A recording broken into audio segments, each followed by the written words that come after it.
आज मेरे provincial assembly के स्पीकर को इन्हें अरेस्ट किया है यहाँ इस्लामाबाद में। तो ये कोई मंगी साहब हैं, सिंध से लाए हैं, जो कि अरेस्ट कर रहे हैं हमारे सिद्धियों को।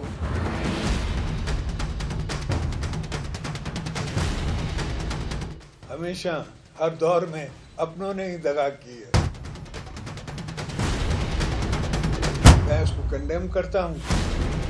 हम जाएंगे नैब के सामने, नैब का मुकाबला करेंगे, अब वहाँ की इंक्वायरी का मुकाबला करेंगे, अब उनको भी फेस करेंगे।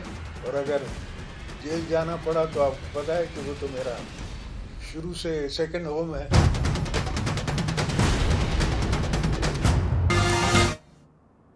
हम उस मुल्क के बासी हैं जहां वक्त का वजीर आजम तो अदालत के एक हुक्म पर अपने ओहदे से फारिग होकर घर चला जाता है, मगर उन्हीं अदालतों के बार बार कहने पर उन चंद रिटायर्ड अफसरान के खिलाफ कोई कार्रवाई अपने अंजाम को पहुंच नहीं पाती जिन्होंने अपने हल्फ के खिलाफ जाते हुए कुछ सियासी जमातों को रिश्वत दी थी। कौमी खजाने से 184 करोड़ रुपए सियासतदानों में बांट कर इलेक्शन इंजीनियर्ड किया था। असगर खान केस पर अमल दरामद ना होने पर पाकिस्तान की अदालतें बरहम तो जरूर होती हैं, मगर बरस हा बरस गुजर जाने के बावजूद आज तक कानून किसी का कुछ नहीं बिगाड़ सका। पाकिस्तान का कानून भी अपनी मर्जी का मालिक है।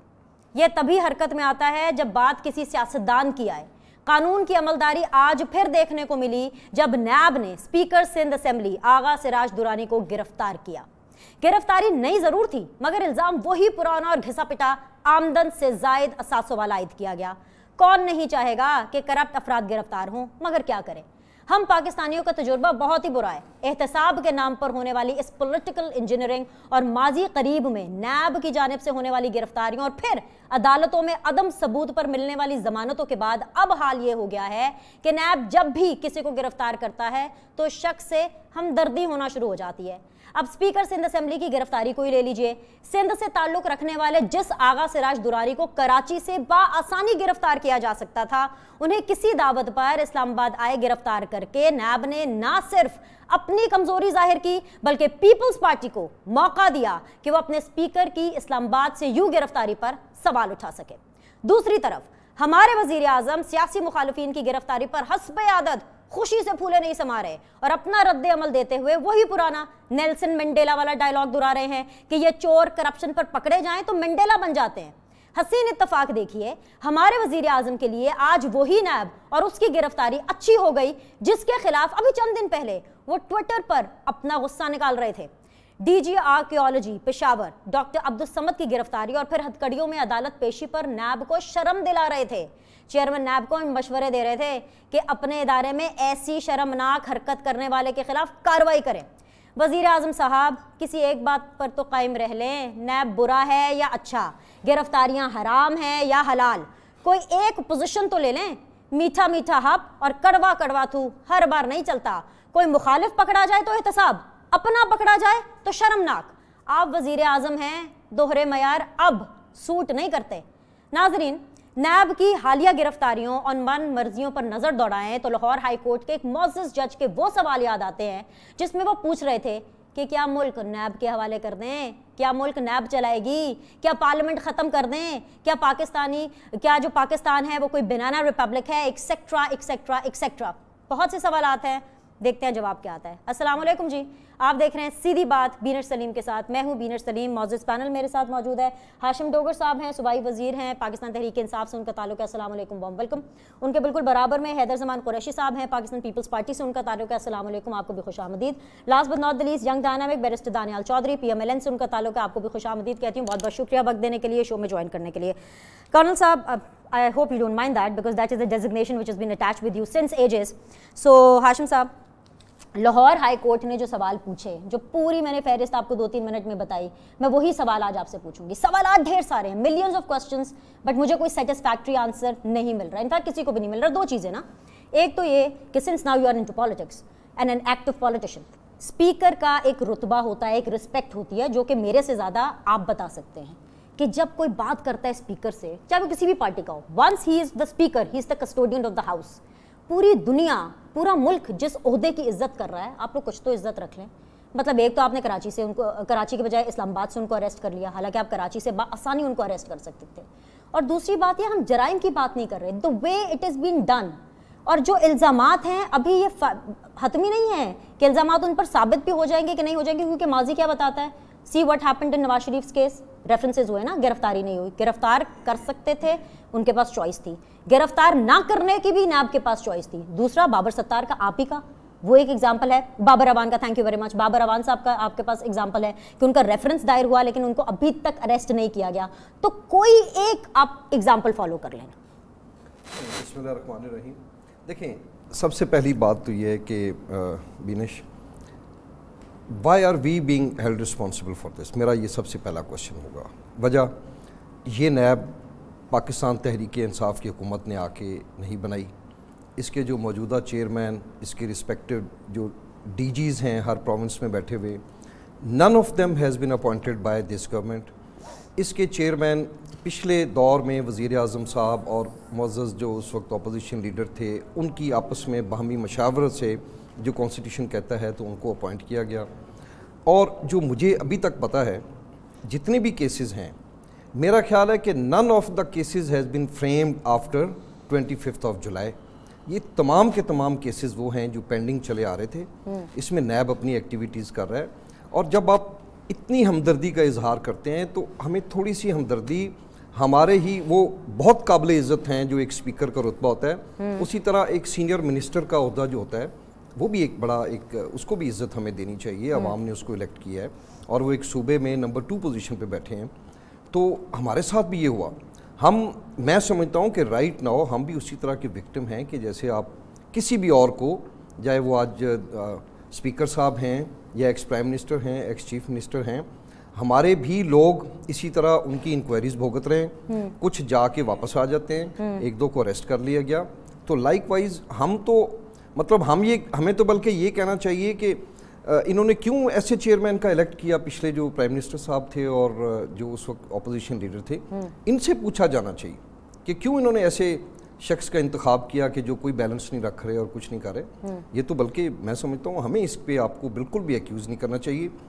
इनको ये कोई पॉलिटिकल अपॉइंटमेंट नहीं है, हमारा कोई कंट्रोल नहीं है इनके ऊपर। Let me assure you this thing very very. चले टू बी वेरी ऑनेस्ट, आप ये बात कर रहे हैं, चलें ठीक कह रहे हैं, आपका पॉइंट ऑफ व्यू है, लेकिन मैं आपको बता दूं कि वफाक क्या कह रहा है। लेट मी रिमाइंड यू कि आपके चेयरमैन पाकिस्तान तहरीक इंसाफ से क्या कह रहे हैं, हमारे मोहतरम प्राइम मिनिस्टर क्या कह रहे हैं। नंबर 1 ये, आप गवर्नमेंट है, आपकी रिस्पॉन्सिबिलिटी बनती है। मुझे आपको ये भी याद कराना पड़ेगा कि इमरान खान साहब खुशियाँ मना रहे हैं इसके ऊपर, और अगर वो इसका पार्टी नहीं है या जिस तरह से अगर मैं आपकी बात मानूं तो उनको बात ही नहीं करनी चाहिए। नंबर 1 ये, बिकॉज अगर वो कुछ भी इसके ऊपर इंस्ट्रक्शंस देंगे तो असर पड़ेगा नैब के ऊपर।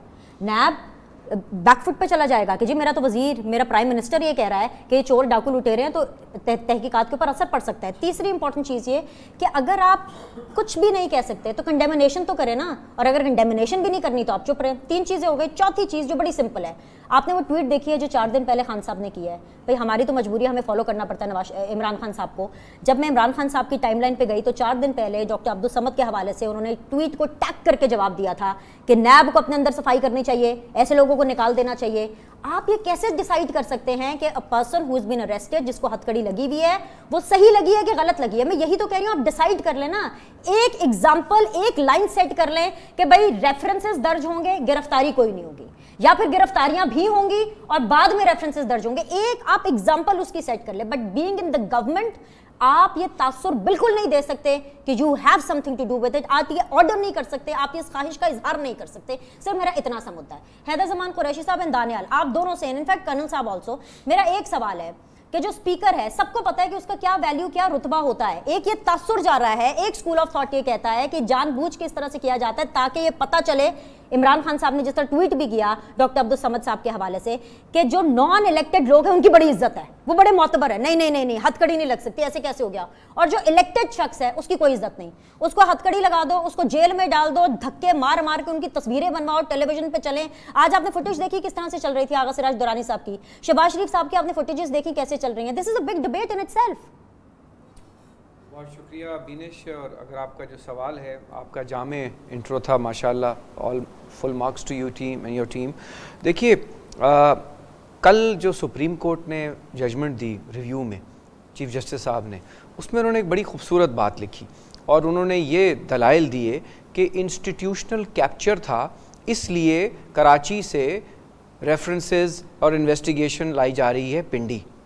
तो क्या ये डॉक्ट्राइन फिर एस्टैब्लिश हो गई कि नैब भी एक इंस्टीट्यूशनल कैप्चर कर रहा है, जब एक कस्टोडियन ऑफ अ प्रोविंस की असेंबली को वो इस तरीके से और ऐसे भोंडे अंदाज में और इस तरीके से कॉन्स्टिट्यूशन और आइन को पामाल करते हुए उठा रहा है। वो भागे तो नहीं जा रहे थे, वो ऑलरेडी सरकार की कस्टडी में होते हैं। जितने भी VIPs होते हैं या इतने हाई ऑफिसेस पे होते हैं, उनकी मूवमेंट्स आर ऑलरेडी देयर, वो कोई छुपे तो नहीं होते रात की तारीकी में। एक बात। दूसरी बात, जैसे गन साहब ने फरमाया, ये बात तो बिल्कुल आया है कि जब अलीम खान साहब की अरेस्ट हुई तो इन्होंने भी नैब पर तहफ़्फ़ुज़ात का इजहार किया, मैटर ऑफ रिकॉर्ड है। और जैसे आर्कियोलॉजी वाले जो साहब हैं अब्दुल समद साहब, उनके ऊपर भी। तो जहाँ पे इनको अगर नैब की फंक्शनिंग पे इतराज़ है तो अपोजिशन को तो कई 100 गुना ज़्यादा है। और यही नैब के कानून में सुकम है कि अनफेटेड डिस्क्रेशन है, 90 दिन तक उठा लो और उसके बाद सोचो कि केस कहाँ से बनाना है।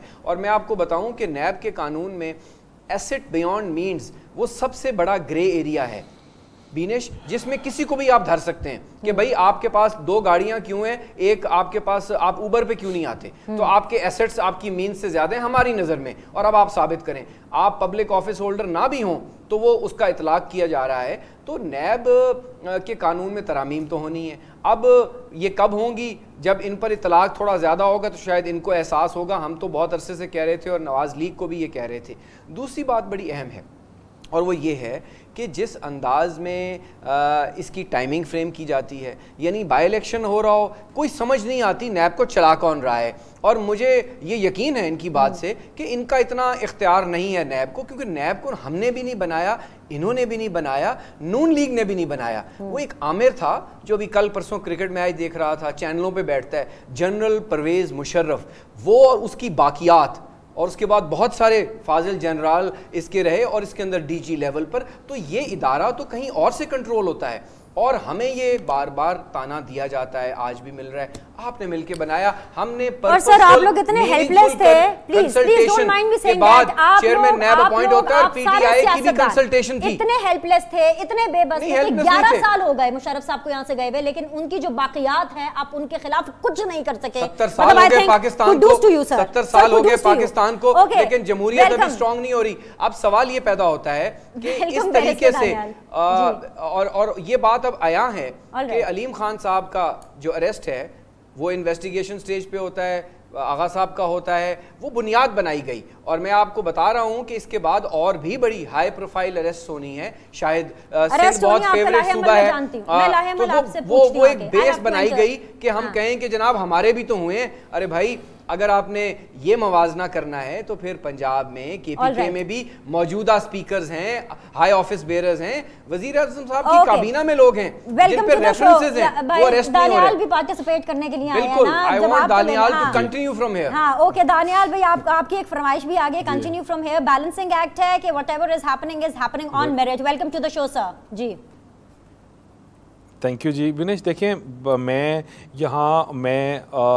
अगर आगा साहब का जो केस है, खाली अगर उसके ऊपर 2 minute, even though I am not his lawyer, I am not defending him and I am not anti NAB as well, लेकिन देखिए जहाँ जो डिस्कशन हो रही है कि वो ये हो रही है कि देखिए इनके पास ऐसा क्या टूल है, ये ऐसा क्या इनके पास फोरम है जिससे ये जस्टिफाई करते हैं किसको किस वक्त गिरफ्तार करना। देखिए पूरी दुनिया में, मैं बरतानिया में प्रैक्टिस करता रहा, बाहर करता रहा, पूरी दुनिया में वाइट कॉलर क्राइम जो होते हैं उसका जब तक वाइट कॉलर क्राइम, ये फौजदारी उसमें ज़ुमरे में नहीं आता, ये मर्डर नहीं है, कुछ और नहीं है, तो उसमें जब तक उसका फैसला नहीं आता आपके अरेस्ट नहीं किए जाते।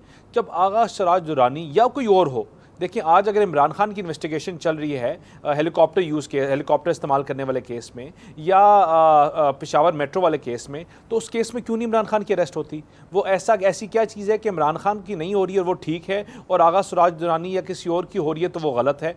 देखिए इनको ये चीज़ रियलाइज़ करनी है। और हम अब मेरे भाई यहाँ PTI वाले, मेरा उनका नाम I couldn't hear his name, लेकिन वो कहते हैं कि why are we being questioned, my friend, you are being question, क्योंकि आपके मिनिस्टर्स आके उनके स्पोक्स पर्सन हैं, आपके मिनिस्टर्स आके स्टेटमेंट्स देते हैं, आपके मिनिस्टर आते हैं और वो कहते हैं, वो लोगों की फेहरिस्त और लिस्टों का नाम बताते हैं और कहते हैं कि ये अरेस्ट होगा और जो अरेस्ट हो वो बिल्कुल ठीक होए। आपके मिनिस्टर्स हैं जो रोज एक पोर्टफोलियो, आजकल थोड़े चुप हो गए हैं, लेकिन वरना इससे पिछले हफ्ते से रोज एक लिस्ट पकड़ाते थे और बताते थे कि सीक्वेंस में अरेस्ट होने हैं। वो शहबाज शरीफ का भी पहले बताया, वो और लोगों का भी बताया, वो डिसीजंस भी पहले बता रहे थे कि इनके क्या आ रहे हैं। तो आप इसलिए अकाउंटेबल हैं क्योंकि आप उनके स्पोक्स पर्सन हैं, आप बार बार उनके स्पोक्स पर्सन, आपकी पूरी पार्टी बनी रही। लेकिन देखिए आज अगर नैब को इतना प्रेजुडिस, जिस तरह हम पहले कह रहे थे कि पीटीआई के अपने लोगों में से नैब की तमाम प्रोसीडिंग्स के ऊपर क्वेश्चन मार्क्स हैं, तो अगर क्वेश्चन मार्क्स है, हमारी कोताही थी कि हमने नैब के रूल्स और लॉज बिनिश अमेंड नहीं किए,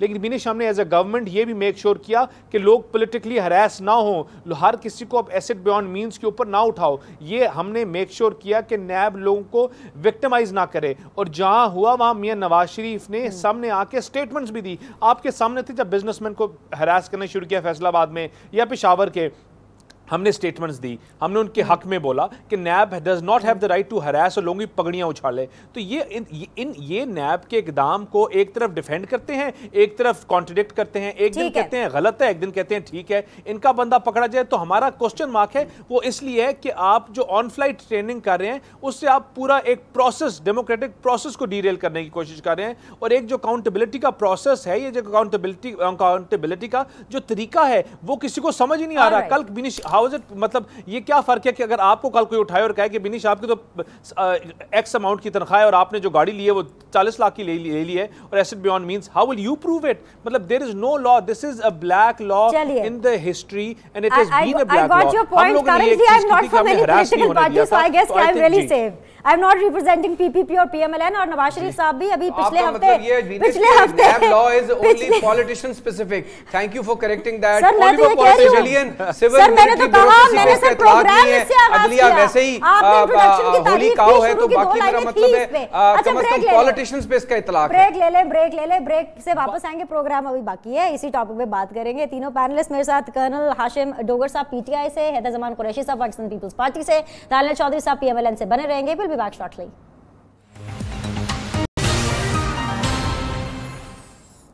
वेलकम बैक जी। मोहम्मद कर्नल हाशिम डोगर साहब मेरे साथ मौजूद है। I am really sorry, Pakistan Tehreek Insaf से उनका ताल्लुक है, पाकिस्तान पीपल्स पार्टी से। हैदर जमान कुरैशी साहब पीएमएलएन से, दानियल चौधरी साहब मेरे साथ मौजूद है। हैदर जमान कुरैशी साहब, मैं आपसे इस दफ़ा आगाज़ करना चाहूँगी बिकॉज आपके जो को चेयरमैन हैं उन्होंने लंबी चौड़ी प्रेस कॉन्फ्रेंस की, and then the chairman himself Bilawal Bhutto, he did a full fledge लंबी लेंथी किस्म की प्रेस कॉन्फ्रेंस की। लेकिन दो हाईलाइट्स, एक तो ये कि आसिफ अली जरदारी साहब कह रहे हैं कि जी 8 महीने हमने देख लिया, हुकूमत को चलने दिया, अब हम हुकूमत को नहीं चलने देंगे। What options do you have? What can you do? क्या करेंगे आप अकेले, वो कह रहे हैं चले गए हैं मौलाना फजलुर रहमान साहब से मिलने के लिए। अब मौलाना फजलुर रहमान साहब भी क्या करेंगे? आज आके एक जलसा कर सकते हैं, एंड अनफॉर्चुनेटली आजकल मीडिया तो उनका वो जलसा भी नहीं दिखाएगा। सो व्हाट गुड कैन मौलाना फजलुर रहमान साहब कैन डू? देखिए बीनेश, पॉलिटिकल पार्टीज़ जो जेन्युइन पार्टीज़ हैं, जब वो एक डगर पे चल पड़ती हैं, एक कंसेंसस फोर्ज हो जाता है, एक लाए अमल तय हो जाता है, तो बहुत चीज़ें मुमकिन है पार्लियामेंट के अंदर भी और पार्लियामेंट के बाहर भी। ये तरीक़ाकार है और किस तरीके से करते हैं, और ये इस पे कंसेंसस होगा। और आप देखिएगा पार्लियामान के अंदर अभी ये बजट डिबेट हो रही है, इसके बाद बहुत सारे बिल्स आने हैं, वहाँ पे आप मिलिट्री कोर्ट्स के बिल पे देख लें, और बहुत सारी ऐसी चीज़ें हैं जहाँ अपोजिशन की ज़रूरत पड़ती है। और अगर हुकूमत और अपोजिशन में एक वर्किंग रिलेशनशिप ना हो तो ऐवान नहीं चल सकता। 156 अरकान हैं अपोजिशन के और 170 हैं। आप मुझे बताएं, अगर 156 अरकान वो काम शुरू कर दें जो माजी में होता था और असेंबली में मौजूद रहें और बाहर ना रहें, तो कार्य सरकार नहीं चल सकता। इसी तरीके से नहीं, हम जो भी करेंगे आपके सामने आएगा। यहाँ पे तो लॉकडाउन किया गया, यहाँ पे सिविल डिसोबीडियंस की बात की गई, हमने तो ऐसी कोई बात नहीं। अभी हम बनाएंगे, अभी बनाएंगे। बहुत सारी चीजें हैं जो आपको मौजू वक्त पर पता चलेंगी। एक बात, दूसरी बात यह है कि बहुत सारे ऐसे इक़दाम हैं हुकूमत के, जैसे कि अब कश्मीर की सिचुएशन है, हम इसके ऊपर पॉलिटिक्स नहीं करेंगे। हम एक्सपेक्ट करते हैं कि खान साहब ने जो एक मेजर्ड रिस्पॉन्स दिया उसको ऑपोजिशन ने वेलकम किया, लेकिन हम ये चाहेंगे कि एपीसी बुलाई जाए, हम चाहेंगे एक जॉइंट सेशन बुलाया जाए इसको। और बिलावल भुट्टो साहब जैसी शख्सियत है, ये पार्लियामेंट में और सीनियर सियासतदान हैं, उनको कश्मीर कॉज के ऊपर जो इंडियन एट्रोसिटीज़ हैं उसको दुनिया में उजागर करने के लिए सेमिनार्स करवाए जाएं और भारत का जो है काला चेहरा है वो दिखाया जाए। और ये जो कुलभूषण वाला केस है, यादव वाला, ये भारत का जो स्ट्रेटेजिक ब्लंडर है आईसीजे में ले जाकर, इसको बेनकाब करने में हमें बहुत आसानी होगी। कि हमें तो कहते थे कि नॉन स्टेट एक्टर्स के साथ पाकिस्तान को मुंसलिक किया गया, यहाँ पे उनकी सर्विंग आर्म्ड फोर्सेस का आदमी जिसकी कहानी घड़ी गई कि वो ईरान से अगवा हुआ, जबकि ना अगवा की रिपोर्ट है, ना ministry of external affairs India ने कभी ईरानियन गवर्नमेंट से उसका तज़किरा किया, और उसके बाद उसका पासपोर्ट होना, उसके क्रेडेंशियल्स होना, और फिर कहना कि वो रिटायर्ड है जबकि पेंशन का रिकॉर्ड नहीं है, उनका केस कोई नहीं है। आज ये हमारे पास एक नादिर मौका है ये साबित करें कि इंडिया स्टेट स्पॉन्सर्ड टेररिज्म करवाता रहा है पाकिस्तान में। और इस मुद्दे को लेकर, और ये जो पलवाना का जो मामला है, या पहले ये उनके इलेक्शन रेटोरिक हैं, और एक इसके पीछे एक साजिश है कि पाकिस्तान एक ग्लोबल इकोनॉमी अगर बनने जा रहा है या इन्वेस्टमेंट आ रही है तो उसको डिस्टेबलाइज किया जाए। इन इश्यूज पे हम सियासत नहीं करेंगे, लेकिन गरीब आवाम पे आज as we speak today ₹1.80 NEPRA ने टैरिफ बढ़ा दिया। सर उसकी आप देखिए क्या वजह है, क्योंकि 24 अरब रुपए की हमने महंगी बिजली जनवरी के महीने में बनाई, क्योंकि बाबूज ऑफ सुई गैस जो है उन्होंने एलएनजी ने इंपोर्ट की time. I will talk about it, मैंने इसके ऊपर एक्सटेंसिवली बात करेंगे, गरीब आदमी पे बात करेंगे, और हुकूमत को बहुत टफ टाइम देंगे, आप देखिएगा। चलो देखेंगे कि आप लोग क्या करते हैं, पाकिस्तान पीपल्स पार्टी क्या करते हैं और क्या ऑप्शंस हैं उनके पास। Colonel Dogar sahab, welcome to the show once again sir. कितना फनी लगेगा, कितना मतलब अजीब सा सिनेरियो होगा। आप सोचें, जब अभी ये बस सेशन होने वाला है सिंध असेंबली का नेक्स्ट वीक और सो में, और उसके अंदर हम देखेंगे कि जो डिप्टी स्पीकर है सिंध असेंबली की, वो एज अ स्पीकर अपनी अथॉरिटीज़ यूज़ करते हुए प्रोटेक्शन ऑर्डर जारी करेंगे आगा सिराज दुरानी साहब के, who is currently the speaker. वो जेल सर से आएंगे, अपनी स्पीकर की कुर्सी पर बैठेंगे, सिंध असेंबली का इजलास पूरे आबोताब के साथ चेयर करेंगे। मतलब imagine, do you really realize कि क्या व्यूज होंगे उस टाइम पर। और फिर जैसे सेशन खत्म होगा उसके बाद वापस उसी गाड़ी में बैठ करके वापस जेल चले जाएंगे। इमेजिन। बिनेश, फिर coming back to the same point, मतलब इसमें आप खुदारा ये तो सोचिए कि क्या ये गवर्नमेंट की किस एजेंसी के ऑर्डर पे हो रहा है। वाई मतलब आप लोग क्यों एकदम इस चीज़ पे लग गए हैं कि ये हम लोग करवा रहे हैं। ठीक है, अभी साद कुरैशी साहब या बैरिस्टर साहब फरमा रहे थे कि प्रॉबेबली कुछ हमारे मिनिस्टर्स आके लिस्टें देना शुरू हो जाते हैं। लेट मी अश्योर यू कि किसी के पास कोई इन्फॉर्मेशन नहीं। मैं आपको बिल्कुल वसूख से कहता हूँ, हाँ स्पेकुलेशंस, खुशी का इजहार हर बंदा अपनी अपनी मर्जी ख्वाहिश के मुताबिक करता है। I can be very happy if a particular person arrest हो जाए, गिरफ्तार हो जाए, मगर मैं आपको let me be very very clear. Fawad Chaudhry साहब अगर प्रेस कॉन्फ्रेंस में आकर, और शेख रशीद साहब अगर प्रेस कॉन्फ्रेंस में आकर ये कह रहे हैं मीडिया के सामने भरे कैमरों के साथ कि जी 8 तारीख तक सफाया हो जाएगा, 10 तारीख तक ये हो जाएगा, XYZ इसका नाम आने वाला है, अब शाहिद खाकान अब्बासी का नाम आने वाला है, या XYZ का नाम आने वाला है, तो वो अपनी बेपरकी उड़ा रहे हैं, वो कोई खबर नहीं है उनके पास। Are you trying to tell me this? Yes, I am definitely trying to tell you this. मेरा नहीं ख्याल कि इनको बुला के नैब के ऑफिस में बैठा के ब्रीफिंग दी जाती है कि अभी ये पकड़े जाएंगे, अभी ये पकड़े जाएंगे, इसके खिलाफ ये इन्वेस्टिगेशन हो चुकी है, ये अभी तक कंक्लूजन्स ड्रॉ हो चुकी हैं। हाँ, स्पेकुलेशंस हैं, हम सबको पता है कि कौन कौन से हस्तियाँ इस मुल्क के अंदर करप्शन के अंदर शामिल रही हैं, उन सब के नाम आपको भी पता है, मुझे भी पता है। कौन सी हस्तियां रही हैं माजी में? नहीं मुझे बताएं माजी में। चलो एक नाम बता दें कर्नल साहब, एक नाम बता दें कि माजी में किसी एक ऐसे पॉलिटिशियन को जिसके नैब ने उठाया हो, नैब ने उसका रिमांड लिया हो, या जो भी अपनी कार्रवाई की हो, और उसके बाद ये साबित हुआ या इतने पैसे नैब ने रिकवर किए हो, एक शख्स का नाम बता दें। मेरे पास तीनों पॉलिटिकल पार्टीज के रिप्रेजेंटेटिव। उसकी वजह ये है कि आज से पहले माजी में अरेस्ट कौन हुआ है? कभी अरेस्ट ही नहीं हुआ। This is for the first time कि हमने उनको खुद, अभी बैरिस्टर साहब फरमा रहे थे कि मियां नवाज शरीफ साहब उनको मना कर देते थे कि भाई आप कोई ऐसा काम ना करें। अब फर्क ये है कि हम उनको मना नहीं कर रहे, हम कह रहे हैं आप अपना काम करें। आप तो बल्कि उल्टा इनकरेज कर रहे हैं। क्यों, कैसे आप कैसे कह सकती हैं ये? सर आपके लीडर के बयानात से, फवाद चौधरी साहब की खुशी से, आज जब अब इमरान खान साहब कह रहे हैं कि चोर पकड़े जाते हैं तो नेल्सन मंडेला वाला जो नैरेटिव है वो सेल करते हैं। सर इसको मैं क्या समझूं?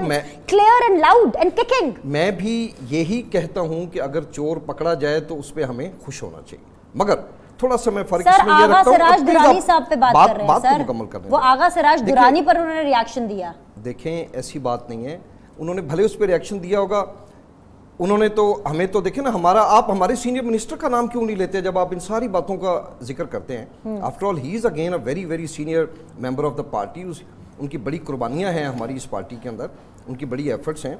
वो अगर हमारा इतना ही ऑर्डर चल रहा हो तो हम उनको ना अरेस्ट होने दें। हमने कहा है कि जो भी है अक्रॉस द बोर्ड, कभी ये आपके सामने ये कभी कोई ऐसा फैक्टर आ जाए कि किसी मौके पे कोई नैब के साहब भी उठ के कह दें कि जी हमें मना किया गया है कि इसको ना पकड़ें, मेरा ख्याल है उस वक्त आपको एक्यूज करना अच्छा चाहिए। मेरी बात सुने एक मिनट। अब्दुल समद साहब का वो जो ट्विटर अकाउंट पे जब इमरान खान साहब ने रिप्लाई किया कि नैब को अपनी सफ़ों में देखना चाहिए, नैब को एक्शन लेना चाहिए, being the prime minister as an outsider, अब तो वो ये कह नहीं सकते ना, ऑर्डर नहीं दे सकते, ख्वाहिश का इजहार भी नहीं कर सकते, लेकिन वो नैब को कह रहे हैं कि आप अपने अंदर सफ़ों में देखें। अगर इमरान खान साहब को लग रहा है कि नैब कुछ गलत कर रहा है तो आप एक्शन लेना, you people are the government, आप लोग क्यों नहीं एक्शन ले ले? नहीं, हम क्या एक्शन लें, बताएं हमें कॉन्स्टिट्यूशन किस एक्शन आपको लग रहा है कि जो आगा सिराज दुरानी साहब के साथ हुआ वो ठीक हुआ? मैं ये हरगिज़ जो नहीं कहता। रिएक्शन इमरान खान साहब ने दिया बिल्कुल ठीक दिया। मैं देखें पर्सनल रिएक्शंस और चीज़ हैं, मगर अगर आप एक फैक्ट्स एंड फिगर्स पे देखें, he cannot give a personal reaction. why can't he give? अगर जरदारी साहब दे सकते हैं, मियां नवाज शरीफ साहब दे सकते हैं, तो उन्होंने कहीं ये तो नहीं कहा कि मैं कोई ऐसी अथॉरिटी यूज करने लगाऊं, अपना रिएक्शन दे सकते हैं। ही इज अगेन वो भी एक आज़ाद सिटीजन है इस मुल्क के और अपना वो रिएक्शन दे सकते हैं। All right. बीरेश एक बात मैं बैरिस्टर साहब के पास चली एक बात मैं हाँ, करूं, बिल्कुल नहीं नहीं प्लीज लगता बैरिस्टर ये साहब के पास, कर्नल साहब को मैं आपके पास बेनिफिट ऑफ द डाउट देना चाहूंगा। सर, लगता ये है कि फिर हुकूमत के अंदर कुछ ऐसे वज़रा हैं या कुछ एजेंसीज हुकूमत के भी डिस्पोजल पे होती हैं, फिर इसका मतलब है कि नैब की कार्रवाई या मामलात की विजिलेंस की जा रही है और नैब शेयर नहीं करता होगा, लेकिन हो सकता है उनकी चीज़ें जो हैं मॉनिटर की जा रही हों और निकल रही हों और उन वज़रा तक पहुँच रही हों जो अपनी फिर ख्वाहिशात की बुनियाद पर बयान दें, क्योंकि I would take his statement on face value. यकीनन नैब शेयर नहीं करती होगी। कुछ पता नहीं है इस बारे में, आप ये तुक्का मार रहे हैं। नहीं, बिकॉज़ हुकूमत के पास एजेंसीज तो होती है ना, हुकूमत हर एक को मॉनिटर कर रही होती है, तो हो सकता है नैब का कासिद निकलता हो। मैं इनसे बात कर रही हूं, don't beat around the bush. जी बैरिस्टर दानियाल साहब, ये जो शहबाज शरीफ साहब वाला मामला हुआ, जिस तरह से उनको जमानत मिली, कोर्ट के रिमार्क्स आपने देखे, that was an open and shut chargesheet against the नैब।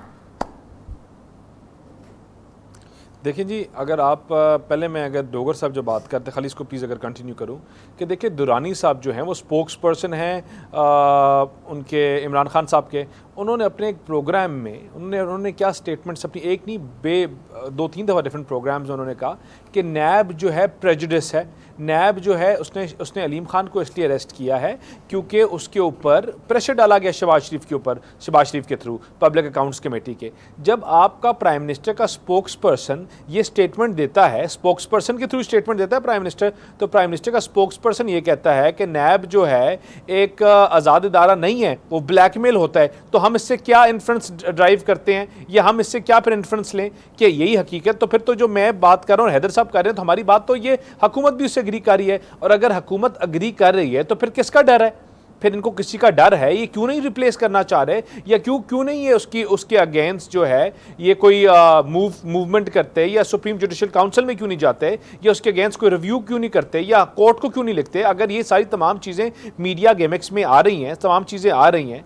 और जहाँ तक बात है, देखें आपकी बात है शहबाज शरीफ साहब की कि उस केस में जजमेंट अगर आप देखें तो आपने किस बेस के ऊपर अरेस्ट किया था?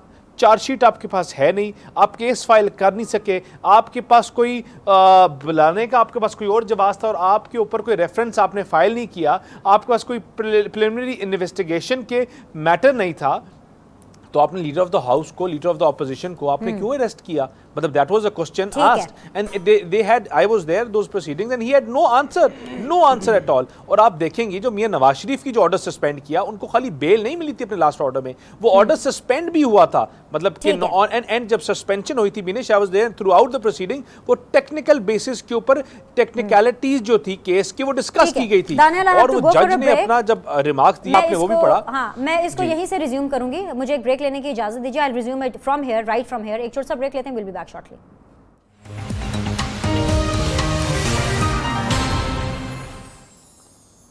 वेलकम बैक जी, final round of discussion and without wasting any time, Daniyal Chaudhry साहब आप अपनी पिछली बात मुकम्मल कीजिए so that I can carry forward the discussion. बिल्कुल बीनिश, इसमें एक चीज़ और देखने की है कि जो मियां नवाज शरीफ का बेल वाला केस था उसमें सुप्रीम कोर्ट के क्या रिमार्क्स थे। सुप्रीम कोर्ट के ये रिमार्क्स थे कि हाई कोर्ट ने, which is not very precedented, high court इस तरह बिल्कुल नहीं करता कि उसने बेल के मैटर में merits of the case touch किया। और उन्होंने ये कहा सुप्रीम कोर्ट ने, अगर उन्होंने merits of the case discuss कर दिए हैं तो फिर हमारे पास क्या जवाब रहता है कि हम इसको उनका जो फैसला है उसको रखें या पूरा फैसला ही उड़ा दें, पूरा फैसला उड़ा दें इस। और उसके बाद उन्होंने, सुप्रीम कोर्ट ने नहीं उड़ाया। इसका क्या मकसद था कि जब उन्होंने भी मेरिट्स देखे जो हाई कोर्ट ने टच किए तो they had nothing in the place. तो देखिए नैब को ऐसे, जब आपके प्राइम मिनिस्टर के स्पोक्स पर्सन और वुज़रा जब ऐसे बयान देते हैं तो फिर ऐसी चीज़ें सामने आएंगी, इररिस्पॉन्सिबल चीज़ें भी सामने आएंगी। मैं ये भी नहीं कहता कि नैब किसी के प्रेजुडिस में काम कर रहा है, लेकिन मैं खाली हुकूमत के लोगों को बार बार ये कहने की हम कोशिश करते हैं कि देखें, अगर ये ब्लैक लॉ है जिसको आप भी वही कहते हैं हम भी करते हैं, then why do not we go forward, why don't you give statements कि नैब को ऐसे लोगों को हरास नहीं करना चाहिए। और अगर ये ऐसा करना बंद नहीं करेंगे तो आई डोंट थिंक सो हुकूमत ज्यादा अरसा काम कर सकती है। हम नॉन डेमोक्रेटिक चीजों की ना बात करते हैं, ना कभी हमने। ठीक है, आगे आपका पॉइंट सर। देखिए जब ये चढ़ते हैं, जब ये एक नॉर्मल कोर्ट में जाते हैं तो ये उठा के बाहर हाई कोर्ट फेंक देता है। हाँ। ये एज अ मैं एज अ वकील नहीं कह रहा, ये आपका हाई कोर्ट कहता है, और ये एक नहीं बेशुमार जजमेंट्स में कहता है। और आपको जब ऐसे बात करता है कि नैब ना कि अपने आप को ह्यूमिलिएट करते हैं इनके लोग, बल्कि वो और इदारों पे भी क्वेश्चन मार्क डालते हैं जो फ्री एंड फेयर चल रहे हैं। तो हुकूमत जब ऐसी स्टेटमेंट्स देती है तो वो अपने आप को भी एक सबोटाज कर रही है और एक डेमोक्रेटिक नॉर्म्स को भी सबोटाज करने की कोशिश कर रही है। Got the point, loud and clear, got the point. Haider Zaman Qureshi sahab, very quickly, मैं एक क्यूरियोसिटी जो शुरू में मैंने आपसे दूसरी कही थी ना, दूसरी बात ये थी कि जब सवाल किया गया आसिफ अली जरदारी साहब से कि भाई आपको नैब गिरफ्तार करने वाली है, तो उन्होंने कहा कि भाई नैब मुझे नहीं लगता कि इस उम्र में मुझे गिरफ्तार करके जलील करेगी। ये मैसेज था, ख्वाहिश का इजहार था, ये एक्चुअली फंडा क्या था? ये क्या उन्होंने किया है आसिफ अली जरदारी साहब ने, किसको मैसेज दिया है? नहीं, उन्होंने नैब को ही मैसेज दिया और बरमला दे रहे हैं, उनको आज पहली दफ़ा नहीं दिया। ये बात वो करते रहे हैं कि आप पहले कोई एक क्रेडिबल केस तो बनाएं। गिरफ्तार तो आप उस शख्स को करते हैं नॉर्मल क्रिमिनल लॉ में भी जो पेश ना हो रहा हो, जो एविडेंस ना दे, जो शेयर ना करे। और नैब की जो अभी तक कार्रवाइयाँ हैं मुख्तलिफ लोगों के ख़िलाफ़, मैं आपको यही बता रहा हूँ कि दे आर फिशिंग एक्सपीडिशंस। उनके पास एविडेंस नहीं होता, बंदे को 90 दिन की उनके पास एक ब्लैक ड्रैकोनियन पावर है, उसको बंद करते हैं कि हमारे पास रहेगा, शायद हम इससे कुछ ना कुछ उगलवा लें और फिर इन्वेस्टिगेशन से जो है हम इंक्वायरी और इन्वेस्टिगेशन और फिर कोई रेफरेंस बना लें। तो वो उनके पास मेन टूल है। उसके बाद तो जब वो 90 दिन गुजर जाते हैं, बेल हो जाती है और जो अकाउंटेबिलिटी, और आपको लगता है आपकी इस रिक्वेस्ट पे अमल होने वाला है? नहीं, हमारी रिक्वेस्ट पे अमल नहीं होने वाला। अच्छा। नैब जो है उसको हम ये बार बार तंबीह कर रहे हैं कि अगर वो ड्यू प्रोसेस फॉलो नहीं करेंगे, इस मुल्क की आला अदालतें भी हैं और हमें कोर्टों से इंसाफ मिले या ना मिले, हमें फिर भी एतमाद है और हमें यकीन है कि जो बोगस केस बनाए गए, और आप ये देखिए कि पाकिस्तान में एक नया कानून कल रकम हुआ है और दानियाल यहाँ बैठे हैं जिसमें ये सुप्रीम कोर्ट ने जब ये कह दिया है, तो अब अगर पंजाब में FIR होगी या KPK में होगी तो नैब को फिर सिंध में ट्राई करना पड़ेगा। ये कल के लॉ में सुप्रीम कोर्ट ने तो डिक्लेयर कर दिया ना कि FIR सिंध में हुई, गवर्नमेंट ऑफ सिंध एलिगेशंस हैं, एक्यूज सिंध में, और ट्रायल चलेगा पिंडी में। पिंडी आपको पता है बड़ा फेवरेट है, जब भी भुट्टो खानदान हो तो पिंडी बड़ा फोकस में आ जाता है। तो KPK में हम ये डिमांड करते हैं कि KPK में जो इंक्वायरीज हैं, BRT की हैं, माइंस की हैं, मिनरल्स की हैं, मालम जब्बा की है, ठीक है, पंजाब में इवन अली खान साहब का केस भी जाना चाहिए सिंध में, क्योंकि यहाँ तो इंटरफेरेंस भी हो सकती है, गवर्नमेंट है, same apply, the law should apply then equally for everyone. बिल्कुल अक्रॉस द बोर्ड और सेम लेवल होना चाहिए। कर्नल साहब, the final comments concluding the discussion, I just want to ask you कि बीइंग द गवर्नमेंट, आप क्योंकि government में हैं, आप कोई इनिशिएटिव ऐसा लेना चाह रहे हैं कि अगर नैब से प्रॉब्लम्स हो रही हैं, नैब के हवाले से रिजर्वेशंस हैं, तो आप उसको कुछ दूर करने की कोशिश करेंगे? बिल्कुल। मैं देखें, फ़िलहाल तो जो कवानीन है उसके मुताबिक तो कभी इनकी खुशी और कभी इनके गम में हम बराबर के शरीक हो सकते हैं। इस कानून को तब्दील किए बगैर, जो कि इनके पास बैरिस्टर साहब की हुकूमत में 2/3 से ज़्यादा अक्सरियत लेके ये बैठे रहे, उस वक्त इन्होंने सोचा आज ठीक है कुरैशी साहब हमारे भाई हैं, under any kind of influence इनकी आपस में एक मिसाक जमहूरियत दोबारा से हो गया है, वरना उस वक्त ये माने या ना माने इस कानून को इंटैक्ट रखा गया सिर्फ इनके लिए, नहीं उन्होंने माना। मगर मैं फिर भी एक बड़े ओपन माइंड के साथ, हार्ट के साथ मैं ये बिलीव करता हूँ और मुझे उम्मीद है कि हमारी पार्टी भी इस लाइन पे आएगी इंशाल्लाह। ये हमारे साथ बैठें और मैं बिलीव करता हूँ कि अगर इसमें कुछ सुकम हैं, अगर देखा जाए कि लोगों की बुनियादी हकूक़ की खिलाफ वर्जी हो रही है तो बिल्कुल बैठना चाहिए, इसमें कोई अमर माने नहीं है। और मैं आपको ये भी एक आखिर में श्योरिटी दूं कि जिस दिन आपको ये, हाँ मैं साबित, मतलब जिस दिन ये साबित हो जाता है कि आज की इस हुकूमत ने किसी भी एक शख्स, भले वो आज स्पीकर साहब अरेस्ट हुए, मियाँ साहबान अरेस्ट हुए, उसमें हमारी कोई भी डायरेक्ट बैग के पैसे एक्स्ट्रा लगेंगे।